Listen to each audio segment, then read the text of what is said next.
Welcome to the Stephen Mansfield Podcast.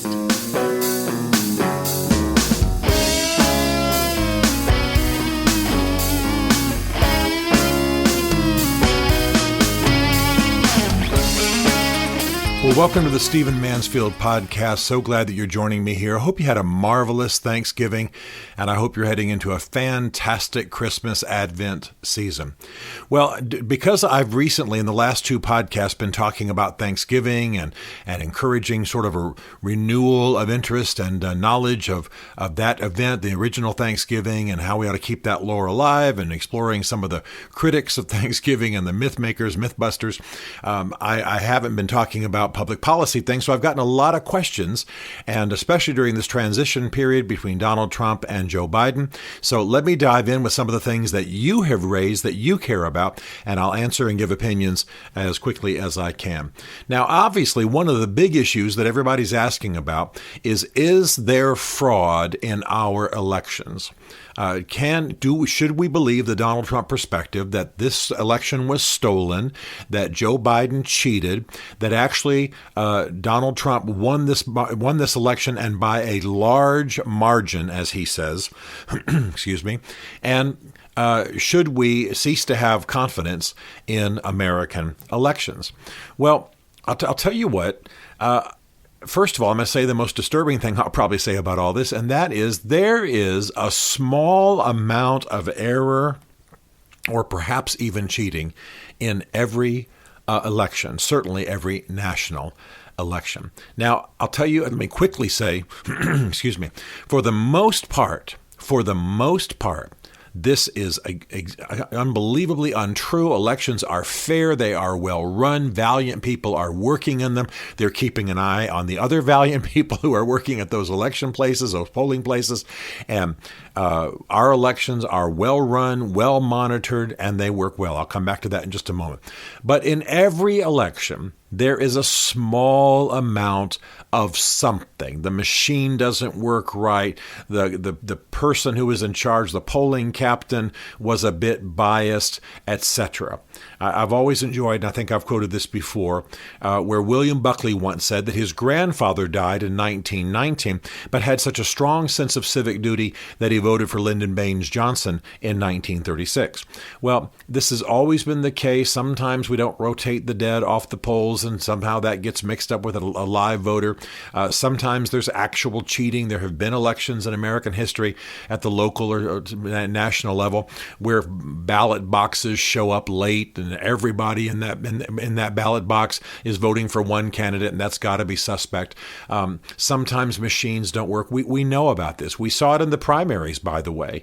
Ohio had one of the most embarrassing electoral experiences ever when it came to the Democratic primary, and the Republicans had problems too at times. So a certain small margin happens. However, I will have to tell you what I've pretty much already said, and that is that elections in the United States, for the most part, work and are fair. Now, where am I getting this? I'm getting this from experts in D.C. I'm getting this from lawyers and judges who have monitored these elections and tried these cases. I want you to consider just for a moment that Donald Trump has lost 30 court appearances, 30 lawsuits in 30 occasions thus far, spending millions of dollars and with arguably some of the best attorneys in the country. He has attempted to prove election fraud since the election here just at the beginning of November, obviously November 3rd. And he has lost every single case. And by the way, though I'm not a lawyer, I've read many of those verdicts or those judgments. And the judges are not just dismissing. They are making strident statements. You can't try to win this election through lawsuits, Mr. Trump, is basically what some of them have said, and in almost those exact terms. One judge said, elections are decided by voters, not by lawyers. They're decided by elections, not by court cases and lawsuits.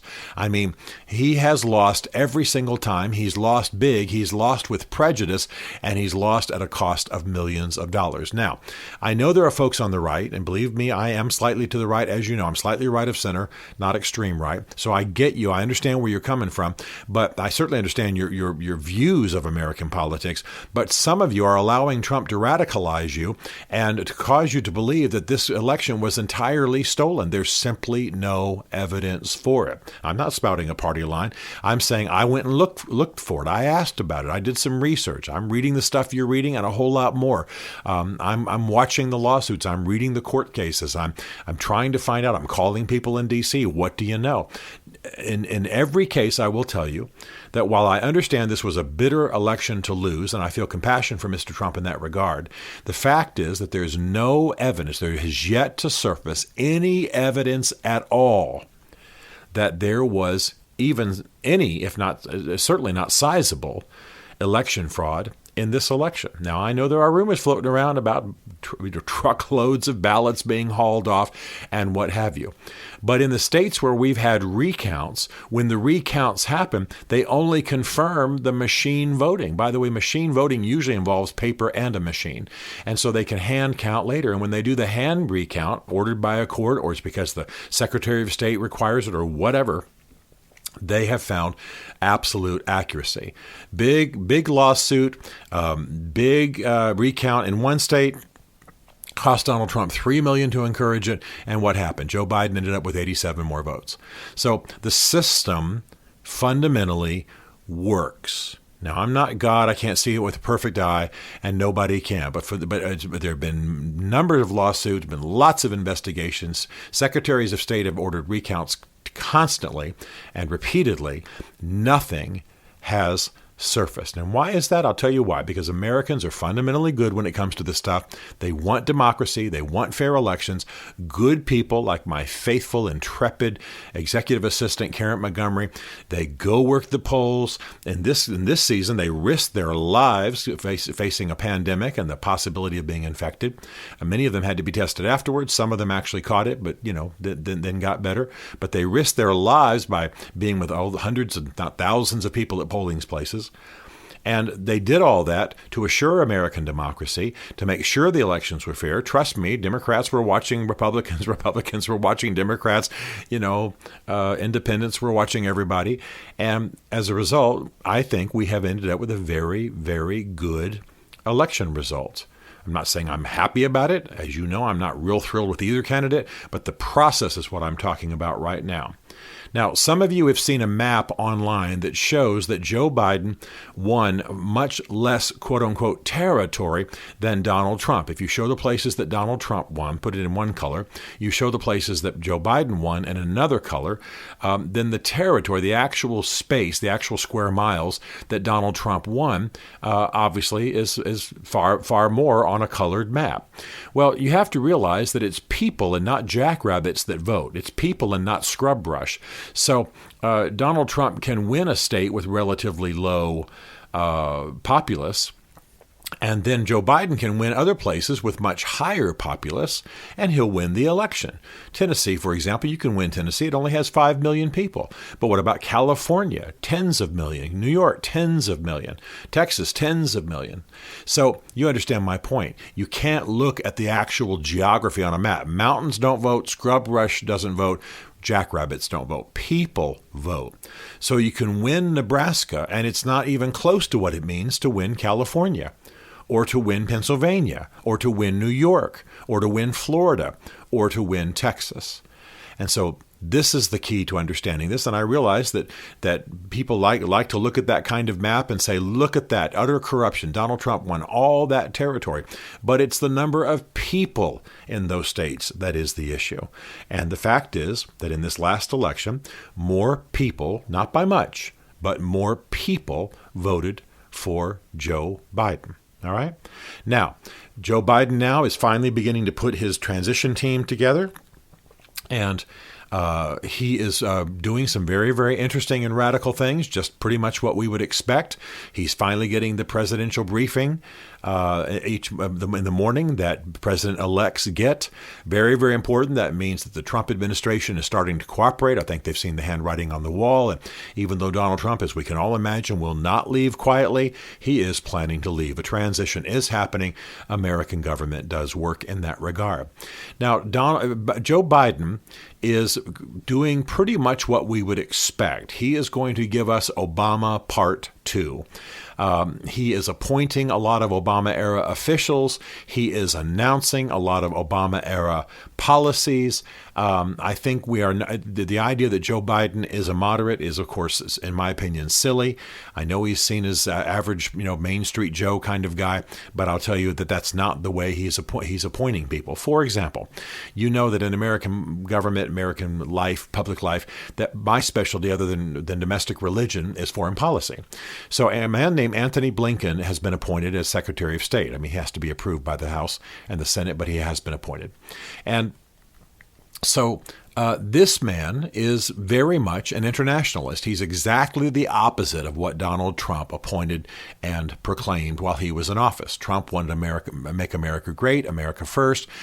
He wanted an American first policy. He got us out of a lot of alliances and agreements. He went around building alliances more directly, sometimes even with dictatorial regimes.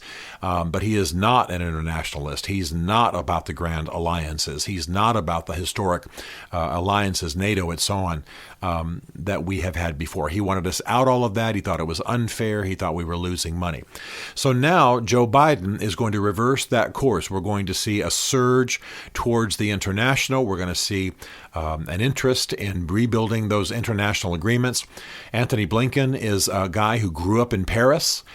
He's a guy who went to Ivy League schools. He has a deep resume. One of the things that is positive about him is that unlike a lot of the people who were appointed during the Trump administration, Joe Biden is appointing people who have deep resumes, who know what they're doing, who are experienced, and who know how Washington and international affairs work. The problem, of course, is that they are, for lack of a better term, left-leaning, or they're internationalists, or they hold other international values in higher regard, perhaps, than some of the American values that Donald Trump was trying to safeguard. So, for example, Antony Blinken, as an internationalist, as a strong supporter of NATO, can't hardly find anything that Turkey has done that he's upset about. Now, as you know, if you listen to this podcast, I'm furious at Mr. Erdogan. I'm furious at Turkey. I'm furious for the way that they are moving into Syria. I'm furious with the way that they are murdering Kurds. I'm furious with the way they're moving into Kurdish territory, et cetera, et cetera, et cetera. And they are one of our allies. They are close. They are a NATO ally of the U.S. Well, Mr. Blinken has said many, many times, NATO is our ally. We're going to have to make it work. And he's not said anything critical of Erdogan. He was only critical of the coup that tried to unseat Erdogan. So this is a man who's going to be doing exactly what the Obama administration did and many other presidential administrations, and that is looking the other way while people who are in these alliances with us are doing sometimes wicked things. He also, for example, was encouraging of the Saudi war with Yemen. This is pretty shocking because Saudi Arabia has lost a lot of clout in the U.S., and the war in Yemen is absolutely seen as a proxy war, which is about the ongoing conflict between Saudi Arabia and Iran. So all of that to say that this man is going to be an internationalist. He's a member of the Trilateral Commission. He's a member of the Council on Foreign Relations. He is an Ivy League graduate. He has a deep resume. He's held dozens of roles in the foreign policy apparatus of the U.S. government. And so he's being appointed because he's exactly the opposite of Pompeo and exactly the opposite of Trump. He's an internationalist. He's going to try to heal a lot of the ruffled feathers of leaders around the world. He's going to try to bring people back into alliances. He's going to apologize for a lot. He's going to try to get the U.S. stature in the world to be restored to what it was before Trump. And he's going to try to strengthen these alliances, which in theory anyway govern the world. Well, that's not all good news to somebody who's a conservative. It is partially good news because at least the man knows how to operate the controls of the dang airplane.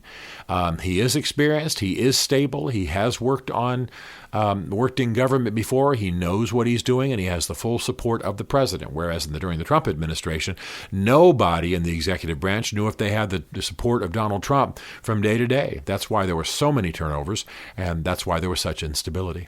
So this is what you're going to have. And Joe Biden is already appointing, for example, a communications apparatus, all headed by women. Fine. I think the gender doesn't matter to me at all. I consider myself as close to a feminist as I can be and be a Christian. I completely believe in female leadership. But he's also announced, Joe Biden has, that he's going to be stridently pro-LGBTQ. He's already put people who are somewhat leftist into the economic apparatus in terms of, now these are all appointments I'm talking about, not actually positioning people. So yeah, you're going to have Obama administration part 2 with a slightly older white guy at the head and obviously an African-American woman in the vice presidency. And that we all knew that was coming, and we all knew that this was going to happen. So there's some good to it, stability, repaired relationships, strong support, relational connections, etc. But sometimes that doesn't serve us well if somebody is more loyal to NATO.